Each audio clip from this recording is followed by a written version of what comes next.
अपने को जिंदगी जीना है कि सब भगवान के हैं और सबका भला करना है। यदि मेरा बुरा होता है तो कोई बुरा नहीं करता है, मेरे कर्म से बुरा होता है। मेरे जैसे कर्म थे वैसा परिवार मिल गया, वैसा मुझे घर मिल गया, वैसी मुझे परिस्थिति मिल गई। अब भगवान ने मुझे इस जीवन में पार होने का मौका दिया है तो मैं इनकी सेवा करूं और प्रसन्न रहूं और तुझे याद करूं तो मेरा बेड़ा पार हो जाएगा।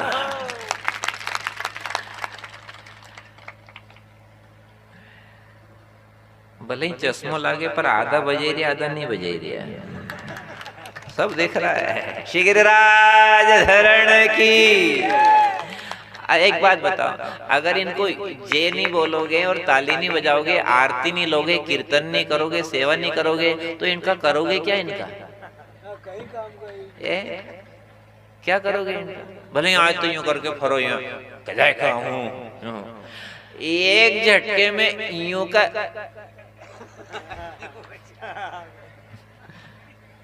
दिन भी नहीं आता हो क्या पहला तो ले चलो क्यों आदरी क्यों।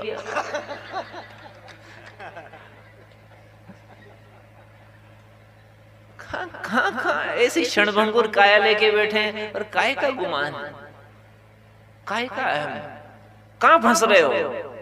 जल्दी करो जल्दी, मेरा कुछ नहीं है, सब भगवान का है। आज मानो, अभी मानो, हम विश्वास के साथ कह रहे हैं, आज यहीं बैठ के मान लो कि मेरा कुछ नहीं, सब भगवान का है। भगवान का घर है और भगवान का शरीर है। मुझे इस शरीर को भगवान ने जो दिया है तो इन सबकी सेवा करनी है, सबकी सेवा करनी है और मेरे पिछले कर्म काट लेना है। इनकी सेवा करने से और सहन करने से, कड़वे बोल सुन लो बहनों घर में, इससे आपकी तपस्या बढ़ती है।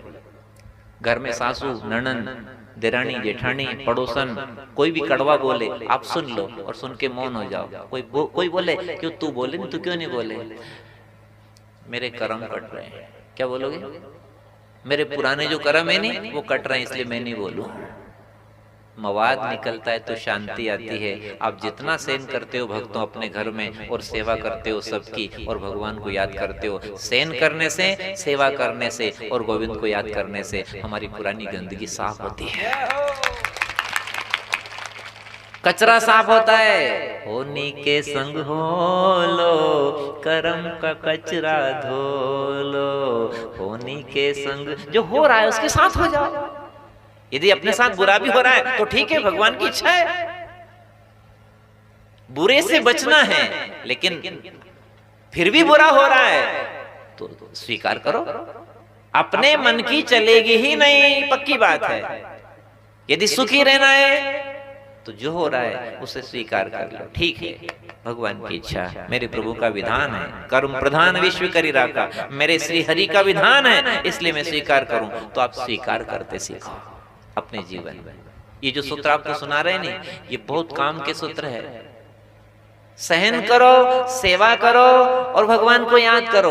ये त्रिवेणी है, जैसे बड़, पीपल और नीम, तीन लगा दिया आपने तो आपके बाड़िया में या आपके खलियान या आपके कुआं पे आपने तीन लगा दिए पेड़, बड़, पीपल और नीम। अभी तीन लगा दिए तो क्या हो गया वहां पे? त्रिवेणी। जैसे गंगा यमुना और सरस्वती क्या हो गई? त्रिवेणी। तीन मिली तो त्रिवेणी हो गई। तीन पेड़ मिले, पीपल, बड़ और नीम, त्रिवेणी हो गई।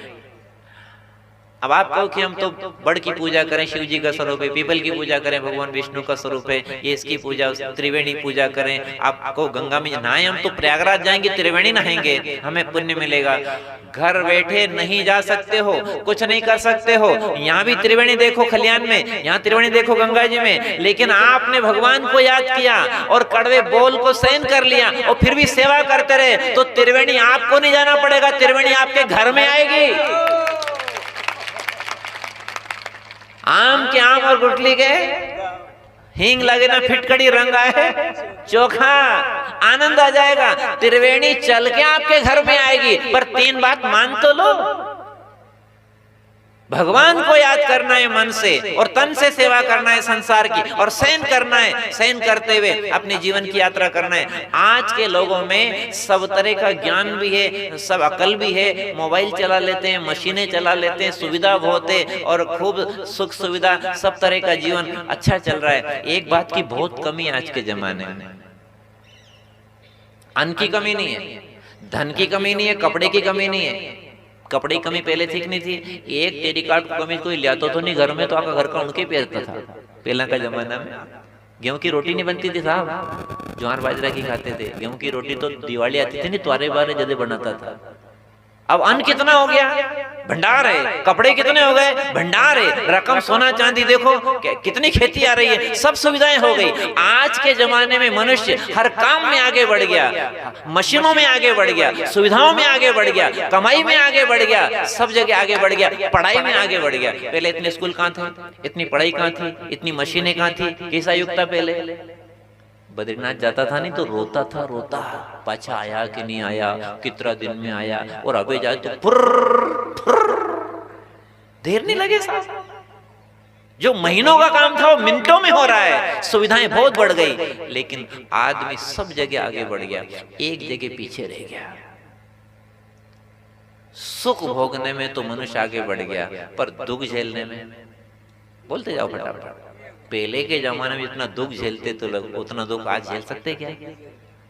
पहले कितना सहन करते थे, कितना सहन कर, और कितनी मेहनत करते थे।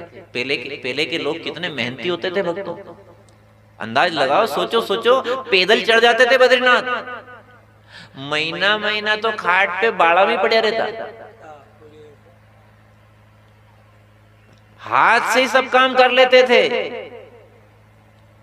अब तो दीपावली में कह दो कि भैंस को छोड़ो गुंतो तो गुंता है, सब काम हाथ से। तो सुविधाएं बहुत बढ़ गई और आदमी सुख में भी आगे बढ़ गया, लेकिन एक जगह पीछे। अब बोल दो, आप ही बोल दो, दुख नहीं झेल सकता। असी की तो क्योंकि मार से सैन्य मर जाऊं, आत्महत्या कर लूं, जेर पी लूं। अरे दुख में इतना पीछे क्यों?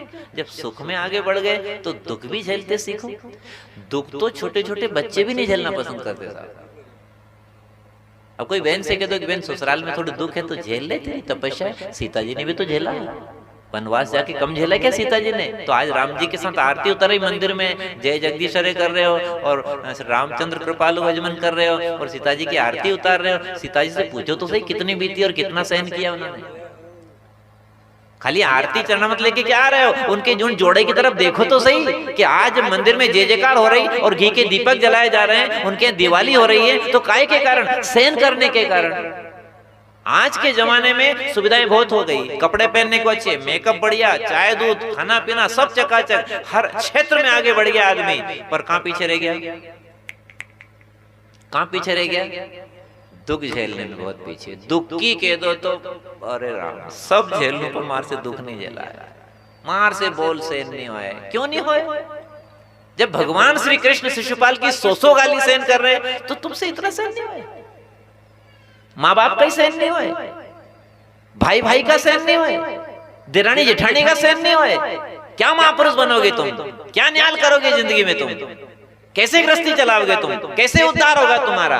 और आज तुम्हारे घर वालों की सुनने की नहीं बने और बाद में जमदूत बोलेगा जदे, वो भी तो बोलेंगे क्या किया जिंदगी में तूने, कंचन काया लेके तूने क्या किया, इतना पाप किया, इन लोगों को दुख दिया, इतने का हक छीना, इनकी बात रोकी तूने, उनकी बात बिगाड़ी तूने, ये पाप किया तूने, ये खान पीन गलत। वो यमदूत भी तो बोलेंगे, फिर कौन, फिर क्या करोगे?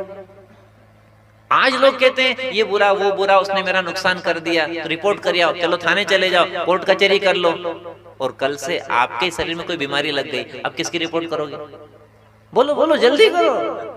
अभी पड़ोसी ने कुछ कह दिया है साहब, इसने मेरा ऐसे ऐसे कह दिया और मेरा नुकसान कर दिया, इसने मेरे को गाली दी, उसने डंडा मारा, मेरे लग गई, देखो चोट लग गई, मेरा पांव दर्द कर रहा है, इसने ऐसा वो रास्ते में वो गाड़ दिया पत्थर की, मेरे ठोकर लग गई और मेरा घुटना दर्द कर रहा है। अब आपका घुटना दर्द कर रहा है, आप थानेदार साहब के पास चले भी गए, डॉक्टर साहब के पास चले गए, आपने ऐसा करा लिया, रिपोर्ट लिख दिए, इसकी गलती के कारण मेरे को लगी, मुझे बहुत दुख हो रहा है। अब आपसे एक बात पूछें कि दूसरे की रिपोर्ट तो आपने करा दी, अब कभी ऐसा दिन आया कि आपने कुछ ऐसा खाया जो पचा नहीं और पेट में दुखने लगा, अब किसकी रिपोर्ट कराओगे? अब कौन साफ किया जाओगे? कैसे कह दिया आपने कि मेरे से सहन नहीं हुआ है, बिना सहन किए प्रहलाद संत नहीं हुए, बिना सहन किए मीरा जी का उद्धार नहीं हुआ, बिना सहन किए जितने 252 भक्तों की लिस्ट है अपने भारत में, एक भी बिना सहन किए पार नहीं हुआ है। आप यहाँ से देखो, अपने को कथा तो सुन रहे हो, हम सुना रहे हैं आपको, अच्छी बात है, आपकी श्रद्धा का सम्मान करते हैं, लेकिन आज की कथा सुन करके अगर किसी भाई बहन में थोड़ी सहन शक्ति आ गई और उसकी जिंदगी पूरी हो गई, उसकी गृहस्थी चल गई और उसकी जिंदगी में भगवान की याद आ गई, तो मानेंगे कि आज की कथा सफल हो गई। सहन तो छोटे छोटे बच्चों से नहीं होती साहब। कितने बच्चे आप देखो आत्महत्या कर लेते, बहुत सारे कई बहनें, सहन नहीं होता। क्यों नहीं होता? सत्संग नहीं मिला इनको। अगर सत्संग मिल जाता तो सहन करते सीख जाते। देखते द्रौपदी की ओर, कितना सहन किया, कुंती जी ने कितना सहन किया, बिना बाप के बेटे पांडव लेके घूमती फिरी और धोखे से उनको हरा दिया गया और कहाँ जंगल जंगल घूमी। एक बार भगवान कृष्ण से कहा कुंती ने, कन्हैया ये तेरे बुआ जी के लड़के हैं, ये तू मामा का लड़का है और अब तू ईश्वर है मैं जानती हूँ, अब ये तेरे भाई लागे, फिर तू इनका साथ क्यों नहीं देता है? इनका साथ देना चाहिए नहीं तुझे, पांडवों का साथ दे। देखो कितने दुखी हो रहे हैं। भगवान श्री कृष्ण ने कहा, बुआ मैं उसी भक्त का साथ देता हूं जो सदा मेरे को याद करता है। अब मंदिर में जाए जब तो हरे राम करे, कथा में जब तो शुभ गोविंद गोपाल श्री कृष्ण गोविंद खूब खूब गाए खूब करे, और घरे जाए बात भूल जाए, फिर तो वही बात हुई, कभी चालियो कभी बंद हो जनरेटर, तो आनंद आएगा? मोटर चले और बंद हो जाए तो पावन उतरेगी नहीं? उतरेगी रे। जो यहाँ गोविंद मेरो है गोपाल मेरो है, फिर यही धुन सब जगह रहनी चाहिए। भले काम करते रहो आप, चाहे रोटी बनाते रहो, चाहे खेत पे जाओ, चाहे भैंस चराने जाओ, चाहे गाय की सेवा करो, चाहे कहीं भी जाओ, पर ये धुन रहना चाहिए, गोविंद मेरो है गोपाल मेरो है। तब जाकर के पावन उतरेगी, तब जाकर के पार उतरेंगे। होता क्या है कि हम यहाँ तो सुन लेते हैं, गा लेते हैं, वहां जाके भूल जाते हैं, तो ये टूट जाता है, क्रम टूट जाता है। कुंती जी से भगवान द्वारकाधीश ने कहा कि वह एक बात पूछना तेरे बेटे से, ये जो जब 64 खेल रहे थे द्रुत कीड़ा जिसमें युधिष्ठिर हारे, तो इन्होंने जमीन दांव पे लगा दी, धन दांव पे लगा दिया, भाई दांव पे लगा दिए, स्वयं को दांव पे लगा दिया, वो द्रौपदी को भी, जबकि कन्या दान की चीज होती है, कन्या कभी दांव पे नहीं लगाई जाती है, जो नारी कभी दांव की चीज नहीं है, पर लगा दी उसको भी और हार गए। अब क्या हुआ? दुखी हो गए। बुआ जी यूं पूछना पांडवों से कि ये जब द्रुत क्रीड़ा में हारे तब इनने एक बार भी मुझे याद किया क्या? मैं वहीं देख रहा था, सब मैं सब देख रहा था कि हार रहे और दुख भोगेंगे, पर बुआ मेरा नाम समदर्शी है, मैं सबको समान रूप से देखता हूं, लेकिन एक बात याद रखना, मैं सहायता उसी की करता हूं जो मुझे याद करता है। अगर मैं सबकी सहायता करने लग जाऊं तो लोग फिर हमारा कपड़ा फाड़ देगा कि तूने द्रौपदी की लाज बचाई और उस बहन की क्यों नहीं बचाई। जो याद करेगा उसकी लाज बचेगी, जो याद करेगा उसकी बुद्धि ठीक होगी। और बहुत मार्मिक बात सुनाए भक्तों आपको, कपड़ा तो पानी से धो, साबुन से धो तब साफ होता है, झाड़ू लगाओ तब घर साफ होता है, पोंछा लगाओ झाड़ू लगाओ तब घर साफ होता है, कपड़ा धो तब साफ होता है, पर हमारी बुद्धि तो केवल भगवान को याद करने से साफ हो जाती है। स्मरण मात्र से हमारी मति सुमति हो जाती है, केवल भगवान को याद ही कर लो बस कि मेरे गोविंद कैसे हैं, मुरली बजाते हैं, मधुर तान मुरली की, ऐसी उनकी मुस्कान है, ऐसे मोर मुकुट है, कान में कुंडल झिलमिला रहे हैं, चमक रहे हैं, क्या करदनी है उनकी कटी में, क्या उनके गले में वैजंती के फूलों की माला है, चरणों में नूपुर छम छम कर रहे हैं, श्यामल उज्जवल चेहरा उनका, चरण से चोटी तक केवल गोविंद को याद करो। क्या दिव्य स्वरूप है उनका, क्या दिव्य सुगंध है उनके पास, क्या प्रकाश है उनका, कैसी लीला है उनकी, क्या प्रभाव है उनका, कैसा सुंदर नाम, क्या रस है उसमें। केवल भगवान को याद करो। कपड़ा तो पानी से धुलता है, घर तो झाड़ू पोंछा से साफ होता है, पर हमारी मति तो केवल भगवान को याद करने से ही साफ हो जाती है। अब इधर तो सोडा लाओ तो पैसा दो, नहीं पोंछा लाओ तो कहीं कुछ लगाओ तो मेहनत भी करनी पड़े, पैसा भी लगे। देखो कपड़े को साफ करने में धोना पड़ेगा, मेहनत लगेगी और पैसा भी लगेगा, लगेगा कि नहीं? कपड़े को साफ करने में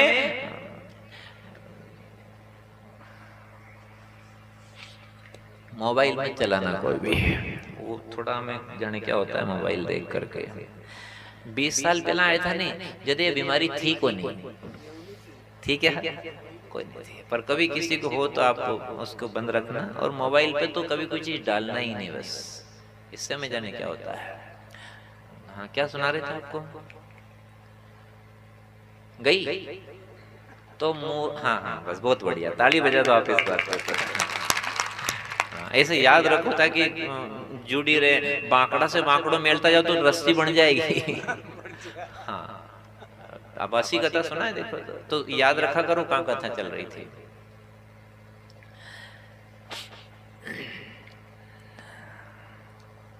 धन भी लगेगा कपड़ा धोने में और मेहनत भी लगेगी, हर काम करोगे धन और मेहनत दोनों लगेगा, लेकिन अपनी बुद्धि शुद्ध करना है, अपनी मति ठीक करना है, इसमें ना धन लगता है ना मेहनत लगती है, केवल भगवान को याद करने से हो जाती है। कोई धन नहीं, कोई धन नहीं, कोई मेहनत नहीं, कोई परिश्रम नहीं, केवल भगवान को याद करो, याद करो गोविंद को याद करो, आनंद हो जाएगा। मेरे भगवान कितने सुंदर है, कहाँ लगे संसार, कहाँ लगे फूल फुलवारी, कहाँ लगे सुंदरता, सब नीचे मेरे भगवान कितने सुंदर है। आप ऐसे याद करो भगवान को, सहन शक्ति भी आ जाएगी, संसार की सेवा की बुद्धि भी आ जाएगी, भगवान की